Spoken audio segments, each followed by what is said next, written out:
एक लड़की एक लड़के से प्यार किया करती थी। उसके बाद यहाँ पर वह लड़का उसे मिलने के लिए अलग अलग जगहों पर बुलाता रहता था और उसके घर वालों को भी इस बात से कोई भी आपत्ति नहीं थी, क्योंकि वह अपने घर वालों को ये नहीं बताती कि वह किसी से मिलने के लिए जा रही है। वह तो कहती कि कहीं शादी का काम है और उसी के अंदर मैं जा रही हूँ। तो घर वाले भी उसे भेज देते हैं और ऐसे ही तभी एक दिन उसका प्रेमी उसे मिलने के लिए बुलाता है और लड़की उस होटल में पहुंच जाती है जिस होटल में उसके प्रेमी ने उसे बुलाया था। लेकिन वहां पर जाने के बाद जैसे ही वो देखती है तो वहां पर उसका प्रेमी अकेला नहीं था, उसका एक खास मित्र भी उसके साथ था। इसके बाद यहाँ पर उस लड़की के साथ कुछ ऐसा होता है जिसके बारे में किसी ने कल्पना भी नहीं की थी, यहाँ तक कि खुद उस लड़की ने भी कल्पना नहीं की थी।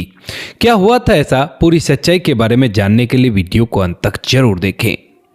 छत्तीसगढ़ के रायपुर जिले के एक गांव के अंदर एक लड़की रहा करती है जिस लड़की का नाम होता है रेनू। रेनू के घर में उसके माता पिता, उसका भाई है और वह घर की बड़ी बेटी है।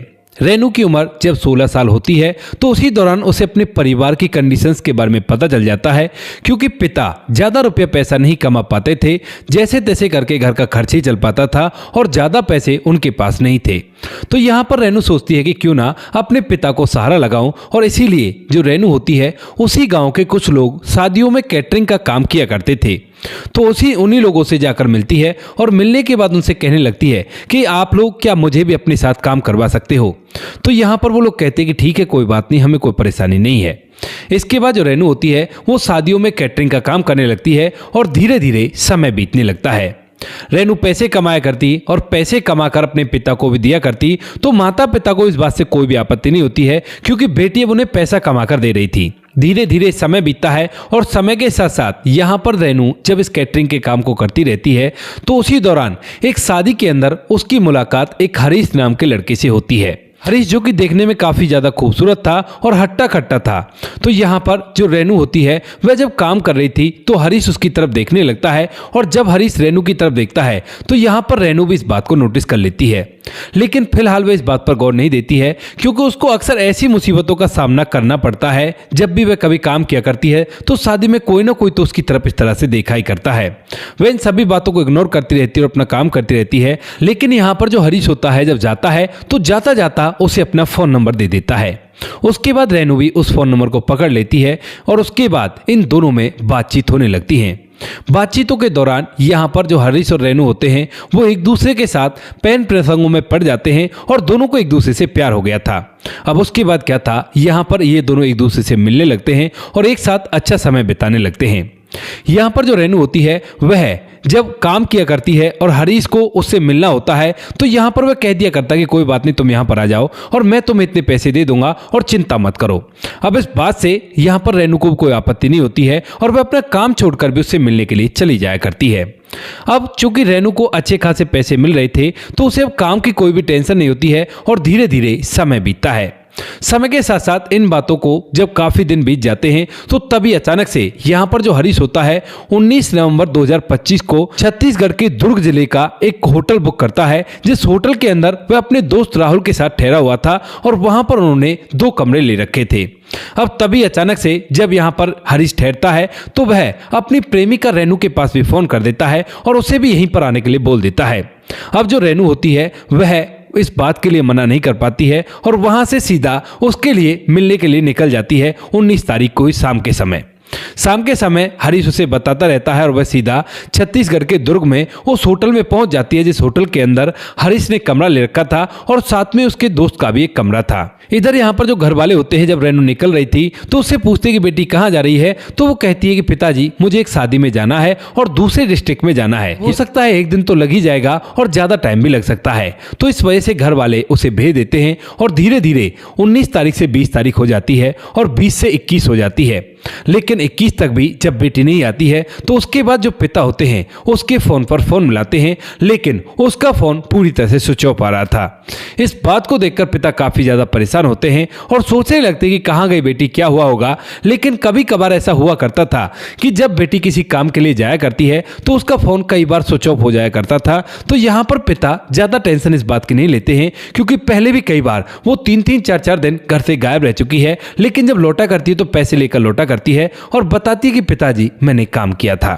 तो यहाँ पर पिता अब ज्यादा इस बात को नहीं सोचते हैं और धीरे धीरे कुछ समय बीतता है। लेकिन तभी अचानक से यहाँ पर 22 तारीख को पुलिस वालों को एक प्लॉट के अंदर एक डेड बॉडी मिलती है, जो किसी और की नहीं उसी रेनू की थी, जो कि इनकी बेटी थी। अब यहाँ पर घर वालों को जैसे ये बात पता चलती है तो घर वाले भी वहां पर पहुंचते हैं। ऊपर से जो पुलिस वाले थे वो तो वहां पर पहुंच ही गए थे। पुलिस वालों ने आकर रेनू की डेड बॉडी को देखा और देखने के बाद उस बॉडी को सीधा पोस्टमार्टम के लिए भेज देते हैं और उसके बाद रेनू के पिता से बातचीत करने लगते हैं। रेनू का पिता पूरी कहानी बताता है, कहता है कि साहब मेरी बेटी तो कैटरिंग का काम किया करती थी और कैटरिंग के सिलसिले में वो कई दिन तक घर से बाहर भी रहा करती थी, लेकिन समय अच्छी तरह से व्यतीत हो रहा था, कोई भी कैसी भी दिक्कत नहीं है, फिर मेरी बेटी ऐसा क्यों कर गई। लेकिन तब जब पुलिस वाले पूछताछ कर ही रहे थे तो उसी समय यहाँ पर रेनू की एक सहेली होती है, वह भी वहां पर आ जाती है और वह आने के बाद कहने लगती है कि साहब लगता है इसने अपने आप को इस दुनिया से विदा कर लिया है। अब इस बात को सुनकर पुलिस वाले कहने लगते हैं कि तुम ऐसा भला क्यों कह सकती हो। तो उसके बाद यहाँ पर जो लड़की होती है वह पुलिस वालों को अपना फोन दिखाती है, जिसके अंदर रेनू का मैसेज था और उसने लिख रखा था कि अब मैं थक चुकी हूँ अपनी जिंदगी से और मैं अब जिंदा नहीं रहना चाहती। इस बात को देखकर पुलिस वालों को भी मामला ऐसा ही लगता है, लेकिन जब तक पोस्टमार्टम की रिपोर्ट ना आ जाए तब तक वो भी इस बारे में कोई भी टिप्पणी नहीं देते हैं और कहते हैं कि ठीक है, हम देखते हैं कि क्या होता है और पोस्टमार्टम की रिपोर्ट के बाद आपको बता दिया जाएगा।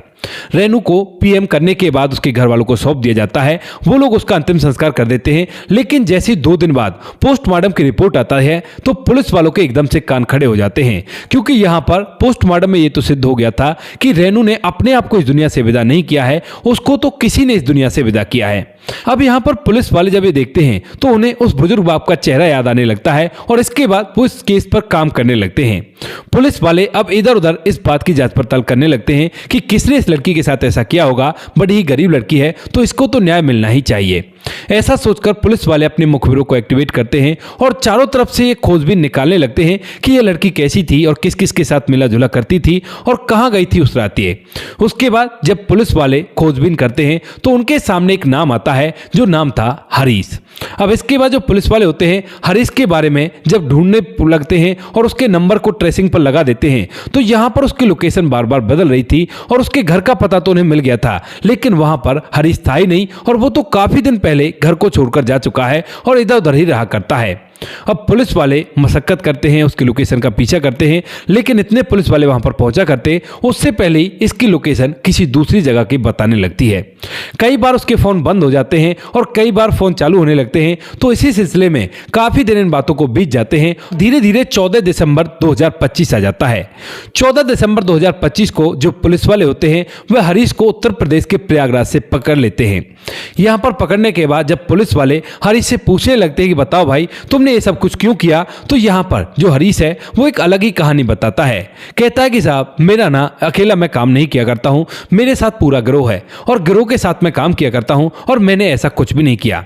दरअसल यहां पर पुलिस वाले तो उस लड़की के बारे में पूछ रहे थे, लेकिन वो अलग ही बात बता रहा था कि वह एक गिरोह के साथ काम किया करता है और वह एक नंबर का चोर है, यानी कि चोरियां किया करता है। चोरियां करने के बाद जो माल और पैसा मिला करता है, यानी कि सोने चांदी के जेवरात मिला करते हैं और जो पैसा मिला करता है उन सभी को वो सभी लोग आपस में बांट लेते हैं। तो पुलिस वाले इस बात को यहीं पर छोड़ते हैं और उसके बाद हरीश से इसी बारे में पूछने लगते हैं कि बताओ तो कौन कौन है तुम्हारे साथ। तो यहां पर हरीश सारी की सारी बातें बता देता है और जितने भी उसके साथी होते हैं उन सभी साथियों के नाम वह लिखवा देता है। पुलिस वालों को जब सभी के नाम मिल गए थे तो उसके बाद वो पूछता कि तुमने कहां कहां क्या क्या किया था। तो यहां पर हरीश पूरी बात बता देता है कि वह अकेले घर को टारगेट किया करता है जो कि सुनसान जगह पर बना रहता है, वहां पर वो लोग जाकर चोरी किया करते हैं और चोरी किए गए माल को आपस में बांट लेते हैं। जब पुलिस वाले उसकी इन पूरी बातों को सुन लेते हैं तो उसके बाद यहां पर अब अपने मुद्दे पर आते हैं और कहने लगते हैं कि ये बताओ कि तुम रेनू को जाना करते हो। तो उसके बाद यहां पर जो हरीश होता है वो कहता है कि हाँ साहब वो मेरी प्रेमिका थी।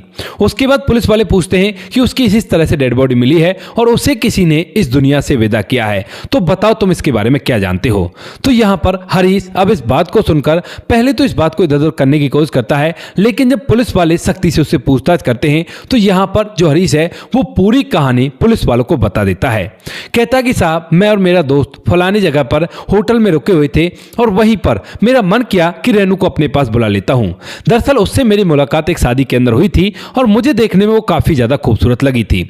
उसके बाद से वो मेरे साथ अवैध प्रेम प्रसंग में हो जाती है और मैं उसे बार बार पैसे भी दिया करता हूं, क्योंकि मुझे पता है कि वो गरीबी के कारण वो काम कर रही थी और जब पैसों की समस्या उसकी दूर हो जाएगी तो उसके बाद वो मेरे साथ इसी तरह से लगी रहेगी और कोई भी कैसी भी दिक्कत नहीं होगी। तो यहां पर हरीश बताता है कि उसके बाद मैं 19 तारीख को उसे अपने होटल में बुलाता हूं और वहां पर हम दोनों एक साथ काफी अच्छा समय व्यतीत करते हैं। दूसरे दिन की सुबह होती है 20 तारीख की और सुबह सुबह यहां पर जैसे ही मेरा दोस्त मेरे कमरे में आता है और उस लड़की को मेरे साथ देखता है तो मुझसे कहने लगता है कि मुझे भी इससे मिलना है। अब उसके बाद मेरा जो दोस्त था वह काफी खास था और मैं इस बात के लिए मना नहीं कर पाता हूं, लेकिन इस बारे में जैसे ही मैं रेनू से बात करता हूं तो रेनू साफ इनकार करने लगती, कहती कि नहीं ऐसा नहीं होगा। लेकिन वहां पर रेनू के साथ ये सब कुछ जबरदस्ती कर दिया जाता है। उसके बाद रेनू कहती है कि तुम लोगों को देख लूंगी, मैं ऐसे नहीं छोड़ने वाली हूं। तो उसके बाद यहाँ पर जो हरीश और राहुल दोनों के दोनों होते हैं वो दोनों मिलकर यहाँ पर रेनू को इस दुनिया से विदा कर देते हैं और उसके बाद उसकी डेड बॉडी को यहाँ से उठाकर रायपुर के ही एक खाली प्लॉट में डाल देते हैं और वहीं से वो रेनू के फोन से उसकी सहेली को मैसेज भी कर देते हैं, जिसे देखने के बाद सहेली को लगता है कि इसने अपने आप को इस दुनिया से विदा किया है और तभी वो एम टाइम पर वहां पर पहुंच गई थी। उसके बाद उसका फोन स्विच ऑफ कर देते हैं और जब पुलिस वालों को ये सारी बातें पता चलती हैं तो यहाँ पर पुलिस वालों के सामने पूरा के पूरा केस शीशे की तरह साफ हो गया था और उसके बाद पुलिस वाले उसकी पूरी टीम को गिरफ्तार करते हैं और यहाँ पर जब उसके घर पे छापेमारी की जाती है तो वहां पर ढेर सारा सोना चांदी और साथ में कैश भी मिलता है और कई बाइक वगैरह भी मिलती हैं। इसके बाद पुलिस वालों ने उनको उचित कार्रवाई के लिए आगे भेज दिया है और यहाँ पर ये पूरी कहानी का दी एंड होता है। तो दोस्तों ये थी आज की कहानी। आपको जैसी भी लगी हो कमेंट सेक्शन में बता देना। वीडियो अगर अच्छी लगी हो तो वीडियो को लाइक और चैनल को सब्सक्राइब जरूर करें ताकि हमें थोड़ा सा हौसला मिल सके आप लोगों के लिए ऐसी अच्छे वीडियो बनाने के लिए। इन कहानियों को सुनाने का उद्देश्य किसी को परेशान करना बिल्कुल भी नहीं है। ये कहानी आपको इसलिए सुनाई जाती है ताकि आप लोग इन कहानियों में से कुछ ना कुछ सीख सको और अपने जीवन में उस चीज को अप्लाई कर सको। अब बारी आती है हमारे कुछ प्यारे सब्सक्राइबर की जो हमारी वीडियोज पर बहुत अच्छे अच्छे कमेंट भेजा करते हैं, तो उनके नाम लेने की।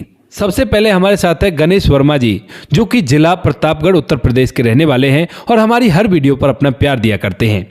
दूसरा नाम आता है राम गोसाई जी का, जो लिखते हैं नाइस। तो राम गोसाई जी आपका भी धन्यवाद।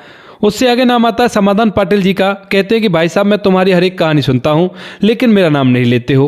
समाधान पाटिल जी आपका नाम मैं लिया करता हूं, आपने शायद वो वाली वीडियो नहीं देखी होंगी, लेकिन कोई बात नहीं, मैं आपका नाम फिर से ले देता हूं।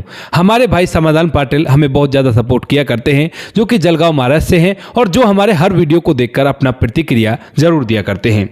उससे आगे नाम आता है रजत सैनी जी का, जो लिखते हैं राम राम जी, राम राम रजत सैनी जी। उससे आगे नाम आता है मोनू जैन जी का, वो लिखते हैं वेरी नाइस जी, थैंक यू मोनू जैन जी। उससे आगे नाम आता है हमारे भाई जो बहुत पुराने हैं, हमारे साथ काफ़ी दिनों से जुड़े हुए हैं लेकिन बीच में कहीं गायब हो गए थे, अनिल साक्या जी, जो कि फरीदाबाद हरियाणा के रहने वाले हैं और हमें बहुत ज़्यादा सपोर्ट किया करते हैं। तो अनिल साक्या भाई आप कहाँ रह गए थे, फिर भी आपका तहे दिल से धन्यवाद दोबारा से अपना कीमती वक्त निकालकर हमें इस लायक समझने के लिए। उससे आगे नाम आता है रफ़ीक खान जी का, लिखते हैं कि गुड वीडियो जीतू भाई। तो रफ़ीक खान जी आपका तहे दिल से धन्यवाद। आगे नाम आता है राव मोहम्मद यासीन, लाहौर पाकिस्तान से, जो हमारा वीडियो देखते हैं। राव मोहम्मद यासीन जी आपका भी तहे दिल से धन्यवाद अपना कीमती वक्त निकालकर हमें इस लायक समझने के लिए। आगे हमारे साथ है राम थापा भाई, राम बहादुर थापा जी, जो कि नेपाल से हमारा वीडियो देखा करते हैं। उनका भी तहे दिल से धन्यवाद अपना कीमती वक्त निकालकर हमें इस लायक समझने के लिए। बाकी जो लोग रह गए हैं वो लोग बुरा न माने, आने वाली किसी वीडियो में आप लोगों के नाम भी आ जाएंगे। आप लोग इसी तरह से हमें सपोर्ट करते रहिए और हमारा हौसला बढ़ाते रहिए। मिलते हैं किसी नेक्स्ट वीडियो नए टॉपिक के साथ, तब तक के लिए जय हिंद, जय भारत, जय हिंदुस्तान।